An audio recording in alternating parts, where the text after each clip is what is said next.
دنیا میں دنیا کی دیکھو عیسیٰ علیہ السلام قرب قیامت میں نازل ہوں گے، اللہ کرے غامدی صاحب اس وقت تک زندہ رہیں تاکہ اپنی آنکھوں سے دیکھ لیں. بخاری اور مسلم کی حدیث کا غامدی صاحب نے انکار کر دیا نا.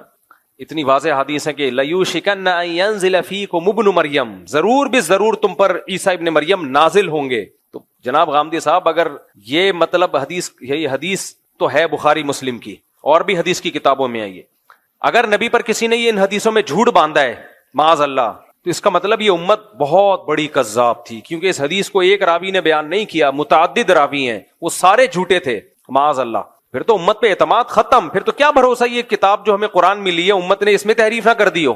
آپ کہہ سکتے ہیں قرآن کی حفاظت کا تو اللہ نے وعدہ کیا ہے، اس کا جواب یہ کہ یہ بھی تو اسی قرآن میں لکھا ہوا ہے جو ہمیں اس امت نے دیا ہے.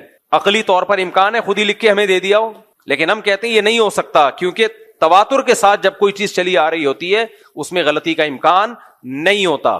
تو حضرت عیسیٰ علیہ الصلوۃ والسلام جب نازل ہوں گے نا قرب قیامت میں، اچھا جب نازل ہوں گے تو اس وقت ہی نازل ہوں گے. کائنڈلی ابھی آپ کوئی ایسا کام نہ کریں. لوگ کیا امام مہدی کے انتظار میں آذربائیجان ہو کے آیا ہوں نا، وہاں ایک انقلاب آیا تھا رشیا سوویت یونین کے انقلاب سے پہلے. کوئی لیڈر گزرا ہے جس نے بہت لوگوں کو قتل کیا اور آذربائیجان میں جو اسلامی حکومت تھی اس کو ختم کر دیا تھا اس نے، یعنی اہل سنت کی حکومت تھی سنیوں کی. تو ختم کیا کس دلیل پہ؟ کہ میں امام مہدی ہوں. حدیثوں میں جس مہدی کا تذکرہ ہے وہ میں ہوں، اور ایسی کی تیسی کر دی پوری اسٹیٹ کی، ریاست کی. اس کے بعد سوویت انقلاب آیا تو انہوں نے ان کی بھی ایسی کی تیسی کر دی. تو آج کل ایسی کی تیسی ہی چل رہی ہے مارکیٹ میں. کوئی امام مہدی کے نام پہ کھڑا ہو جاتا ہے، کوئی کہتا ہے امام مہدی چونکہ ابھی خراسان سے نکلنے والے ہیں تو میں ذرا خراسان کی طرف ہو کے جا رہا ہوں. کوئی کہتا ہے دجال کا ابھی ظہور ہونے والا ہے تو میں اس طرف جا رہا ہوں. بھائی جو خوب اچھی طرح سمجھو، بار بار یہ مسئلہ میں بیان کر چکا ہوں.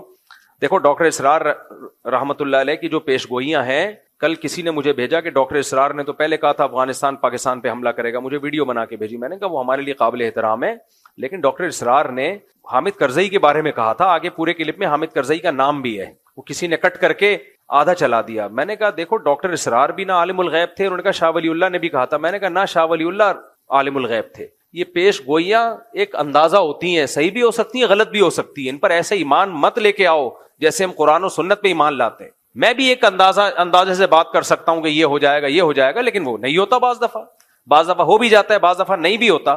تو بعض باتیں ڈاکٹر اسرار نے کی تھی وہ نہیں ہوئی پوری، وہ انہوں نے کی تھی لیکن نہیں ہوئی پوری. بعض کی ہیں جو ہو گئی پوری. تو انسان کو انسان رہنے دو، اس کو پیغمبر بنا کے ایسا بزرگ بنا کے کہ وہ پیش گوئیاں کر رہے ہوتی چلی آ رہی ہیں، یہ مت کرو یہ کام. لوگ کہتے ہیں وہ تو حدیثوں سے پیش گوئیاں کر رہے ہیں. حدیث سے پیش گوئی ممکن ہی نہیں ہے، کیونکہ حدیثوں میں کسی چیز کا ٹائم مینشن نہیں کیا گیا ہے. اور یہ میں اپنی طرف سے نہیں کہہ رہا، یہ پہلے لکھ چکے ہیں علماء اور محدثین. چونکہ تاریخ میں دیکھا ہے علماء محدثین نے کہ حدیثوں سے لوگ تانے بانے ملا کے ایک پریڈکشن کرتے ہیں، ایک پیش گوئی کرتے ہیں، اور پھر اس کے حساب سے ماحول بنانا شروع کر دیتے ہیں، حالانکہ حدیث میں اس کا وہ ٹائم مینشن نہیں ہوتا. اور پھر یا تو اس کے نام پہ کوئی فساد پھیلا دیتے ہیں، یا پھر سادہ لوگ جب دیکھتے ہیں کہ یہ ہونے والا تھا لیکن ہوا نہیں تو ان کا حدیثوں سے ایمان اڑ جاتا ہے. تو اس لیے یہ جو بھی اس طرح کے اسکالرز گزرے ہیں یہ ہیں اسکالرز ہی، ان کی بات کو پتھر پہ لکیر سمجھ لینا. اس کی مثال ایسے جیسے ڈاکٹر اسرار نے پیشگوئی کی تھی کہ گریٹسٹ اسرائیل بنے گا، جو پورا مکہ مدینہ اور یہ سب چیزیں یہ سب اسرائیل میں داخل ہو جائیں گے. ان کی نیت پہ ہمیں کوئی شبہ نہیں ہے، انہوں نے اچھی نیت سے ہی کہا، لیکن یہ بات غلط ہے. اگر آپ نے مان لیا نا کہ گریٹسٹ اسرائیل بنے گا تو یہ امید کی بات ہے یا مایوسی کی بات ہے؟ مایوس. اس کا مطلب پھر وہ چھوڑ دیں، جو وہاں مزاحمت کر رہے ہیں وہ چھوڑ دیں مزاحمت. جب بنے گا تو کیا ضرورت ہے کرنے کی؟ پھر تو ڈاکٹر اسرار صاحب کی نیت اپنی جگہ، لیکن انشاءاللہ نہیں بنے گا، کسی کا باپ بھی نہیں بننے دے گا ان کو. یہ اسٹائل ہونا چاہیے. کیسے بنے گا بھائی؟ آپ کے مکان پہ کسی نے دھمکی دی کہ میں قبضہ کروں گا تو پہلا ریپلائی آپ کا کیا ہوگا؟ تیرے باپ میں دم میں تو کر کے دکھا. لڑنا تو بعد میں ہے، جا کے کیس ویس تو بعد میں نمٹیں گے بیٹھ کے. اور اگر وہ کہے کہ حدیث میں آتا ہے کہ میں قبضہ کروں گا، اس کا مطلب اس نے تو آپ کے ہاتھ پاؤں کاٹ دیے. تو کتنا ہی نیک اسکالر ہو، اچھا ہو، غلطی ہر انسان سے ہو سکتی ہے. میرا مقصد ان کی ذات کو ہدف بنانا نہیں ہے. میرا مقصد صرف اور صرف یہ بتانا ہے کہ حدیثوں میں کسی چیز کو مینشن نہیں کیا گیا ٹائم کو. اس لیے علماء پہلے یہ جب حدیثوں کو ایکسپلین کر چکے ہیں کہ حدیثوں میں دو طرح کی حدیثیں ملتی ہیں ہمیں. ایک تو وہ حدیثیں یہ کرو یہ مت کرو، جن میں آرڈر ہے کہ یہ کرنا ہے اور یہ نہیں کرنا، ان حدیثوں کو ہم نے فالو کرنا ہے. دوسری وہ حدیثیں جن کا تعلق ہے پیش گوئیوں سے، وہ نبی صلی اللہ علیہ وسلم کی نبوت کی دلیل ہے کہ آپ نے بتایا ایسا ہوگا لیکن ٹائم نہیں بتایا، تو بس اتنا ایمان رکھنا پڑے گا کہ ہوگا. کب ہوگا یہ نہیں بتایا، لہذا ان حدیثوں کا عمل سے تعلق نہیں ہے کہ ان کو سامنے رکھ کر ہم پلاننگ کرنا شروع کر دیں. نا نا نا نا نا نا، یہ غلطی نہیں کرنا. پلاننگ ان حدیثوں کو سامنے رکھ کے نہیں کی جائے گی، پلاننگ گراؤنڈ ریئلٹی کو سامنے رکھ کے کی جائے گی. پلاننگ جو کی جائے گی گراؤنڈ ریئلٹی، آج کی زمینی حقیقت کیا کہہ رہی ہے، اسباب کیا کہہ رہے ہیں کہ کیا کرنے سے کیا رزلٹ نکلتا ہے. اسباب کی دنیا میں، اسباب کی دنیا میں کیا کیا جائے تو کیا رزلٹ نکلے گا، تو ان اسباب کو سامنے رکھ کے فیصلہ کرنا ہے. کیوں؟ نبی کی یہ سنت ہے کہ ہمیشہ فیصلہ کس کو سامنے رکھ کے کیا جائے گا، بولو نا، اسباب کو. تو اسلام اسباب اختیار کرنے کا حکم دیتا ہے، اسباب سے دور نہیں کرتا آپ کو. جب تک مسلمانوں نے اسباب اختیار کیے، دنیا پہ حکومتیں کی ہیں. سلطان محمد فاتح نے ترکی میں، استنبول میں، قسطنطینیہ میں جو قلعہ فتح کرنا تھا، اس کے لیے وہ اپنی صف میں بزرگوں کو بھی لے کر گیا جو دعائیں مانگیں گے. لیکن اس کے لیے بزرگوں کو تو لایا ہے دعائیں مانگنے کے لیے، لیکن اس نے پہلے اپنے انجینئرز کو کہا کہ اتنی بڑی توپ بناؤ جو اس سے پہلے دنیا میں کسی کے پاس اتنی بڑی توپ نہ ہو، جس کو لوگ کے بولیں یہ توپ ہے. کہتے ہیں نا کیا توپ چیز ہے، کیونکہ اتنی چوڑی دیوار ہے قسطنطینیہ کے قلعے کی کہ اس دیوار کو چھوٹی موٹی توپوں سے توڑنا ممکن نہیں ہے. وہ کہہ سکتا تھا ہمارے پاس اتنے بڑے بزرگ ہیں، نیک لوگ ہیں، اتنا بڑا لشکر ہے، اور نبی نے خوشخبری بھی دی ہے قسطنطینیہ فتح ہوگا. آپ نے فرمایا سب سے بہترین لشکر وہ ہوگا جو قسطنطینیہ فتح کرے گا. یہ تو بتا دیا آپ نے، لیکن کیا مطلب بس ہم چلے ہیں فتح کرنے؟ کیوں نبی نے کہا ہوگا فتح؟ بھائی نبی نے ڈیٹ نہیں بتائی ہے کہ محمد فاتح کے ہاتھ پہ ہوگا یا اس سے پہلے کسی کے ہاتھ پہ ہوگا. اس کے ہاتھ پہ ہوگا جو اسباب اختیار کرے گا. 700 سال کے بعد جا کے یہ پیش گوئی پوری ہوئی ہے نبی کی. 700 سال پہلے بھی حملے ہوئے ہیں، ناکام. کیوں؟ دشمن زیادہ طاقتور تھا، اور جو اٹیک کرنے والے وہ دشمن کے مقابلے میں کمزور، حالانکہ نیک تھے. صحابہ، تابعین، تبع تابعین، انہوں بھی حملے کیے ہیں. حضرت ابو ایوب انصاری کی قبر ہے وہاں قسطنطینیہ میں دیکھ کے آیا ہوں. لیکن کیا بھائی دنیا دارالاسباب ہے. صحابہ نے کوششیں کی اپنے لحاظ سے، جو وسائل اختیار کر سکتے تھے کیے، نہیں ہوا فتح.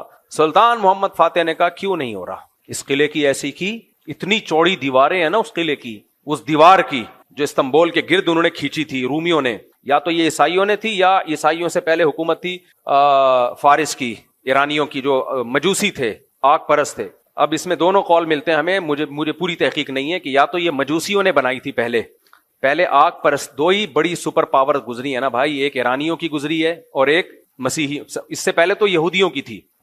دیکھو پہلے یہودیوں نے دنیا میں حکومت کی ہے، سلیمان اور داؤد علیہ السلام کے دور میں. ہر جگہ کس کی تہذیب نظر آتی تھی؟ یہودیوں کی. سلیمان علیہ السلام کا نا پورا حدود سے آ کے خبریں دی ہیں، ملکہ سبا ہے، وہ ملکہ سبا کو بھی فتح کر لیا اور کو پھیلتے چلے گئے. تو جو سپر طاقت تھی دنیا میں، جو سلطنت قائم تھی، وہ کس کی تھی؟ یہودیوں کی. اس سے پہلے کی تاریخ میں نہیں جا رہا، اس سے پہلے بھی بہت لوگوں نے دنیا میں حکومتیں کی ہیں، تو ماضی قریب کی بات میں کر رہا ہوں. اس کے بعد اللہ نے کس کے ہاتھ میں روحانی خلافت دی ہے؟ مسیحیوں کے ہاتھ میں. حضرت عیسیٰ پر ایمان لانے والے یہ پھیلتے چلے گئے، جنگوں کے ذریعے بھی، دعوت اور تبلیغ کے ذریعے بھی. کچھ علاقوں کو تو عیسائیوں نے تلوار کے زور سے فتح کیا، کچھ ایسے تھے جو خود بخود پوری اسٹیٹس مسیحی مذہب میں داخل ہو گئیں کیونکہ اس میں اٹریکشن تھی. لیکن یہ جو مجوسیوں کی حکومت تھی، آگ کی پوجا کرنے والے، ایران کی طرف تھے، یہ ان کی اپنی ایک الگ ریاست تھی، بہت بڑی اسٹیٹ تھی ان لوگوں کی بھی. تو یہ دو سلطنتیں، ایک رومن امپائر اور ایک ایرانیوں کی جو مجوسیوں کی امپائر تھی، یہ دو بڑی طاقتیں تھیں جب اسلام دنیا میں بولو آیا ہے. تو عیسائیوں کی لڑائی زیادہ تر انہی سے ہو رہی تھی، یا تو یہودیوں سے ہوتی تھی یا ان سے ہوتی تھی مجوسیوں سے. تو یہ جو استنبول ہے ترکی، یہ تھا پہلے مجوسیوں کے قبضے میں، آگ پرستش، آگ کی جو پوجا مشرک لوگوں کے. اب یا تو یہ دیوار انہوں نے بنائی تھی جس پر مسیحیوں نے اسی طرح سے حملہ کیا، بہت مشکل سے اس پہ قبضہ کیا، یا یہ کہ یہ بنائی کس نے تھی؟ مسیحیوں نے بنائی تھی. یہ دیکھنا پڑے گا کتابوں میں، اس وقت میرے ذہن میں نہیں ہے. لیکن بہرحال مسلمانوں کے لیے اس کو فتح کرنا آسان کام نہیں تھا، اور نبی نے خوشخبری بھی سنا دی تھی. نعما جیش یغزو القسطنطینیہ او کما قال صلی اللہ علیہ وسلم، کیا ہی بہترین لشکر ہے جو قسطنطینیہ کو فتح کرے گا، اور کیا ہی بہترین ہے وہ شخص جو، وہ امیر جو اس کو فتح کرے گا.